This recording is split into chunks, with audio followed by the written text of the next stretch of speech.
പ്രിയ നാട്ടുകാരെ, നിങ്ങൾക്ക് സുഖമെന്ന് കരുതുന്നു. ഇന്ത്യ രാജ്യത്ത് പാലും തേനും ഒഴുക്കാൻ അധികാരത്തിൽ വന്ന നരേന്ദ്രമോദി ഇന്ത്യ ഭരിക്കുമ്പോൾ നമുക്കൊരു ദുരിതവും ഉണ്ടാവാൻ സാധ്യതയില്ല.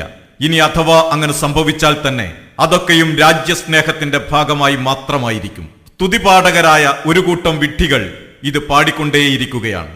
നവംബർ 8-ാം തീയതി രാത്രി 8 മണിക്ക് നട്ടപ്പിരാന്തെടുത്തവനെ പോലെ ഇന്ത്യൻ പ്രധാനമന്ത്രി 500-ന്റെയും 1000-ന്റെയും നോട്ട് നിരോധിച്ചപ്പോൾ നമ്മോട് പറഞ്ഞത് അഴിമതിയും കള്ളനോട്ടും കള്ളപ്പണവും തീവ്രവാദവും തടയുകയാണ് ലക്ഷ്യമെന്നാണ്. ഇതിൽ ഞാൻ പരാജയപ്പെട്ടാൽ നിങ്ങൾ എന്നെ തൂക്കിക്കൊന്നോളൂ എന്നാണ്.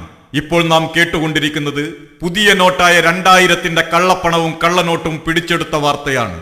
നോട്ട് നിരോധിച്ചാൽ തീരുന്നതാണ് തീവ്രവാദ പ്രവർത്തനം എന്ന് വിശ്വസിക്കാൻ മാത്രമുള്ള വിഡ്ഢികളല്ല നമ്മൾ. ഡിസംബർ 30 കഴിഞ്ഞാൽ ഇന്ത്യ രാജ്യത്തെ ജനങ്ങൾക്ക് ഒരു സുവർണാവസരം ലഭിക്കുന്നു. ഇന്ത്യൻ പ്രധാനമന്ത്രിയെ തൂക്കിലേറ്റാനുള്ള സുവർണാവസരം. കള്ളത്തരങ്ങളുടെയും കാപട്യങ്ങളുടെയും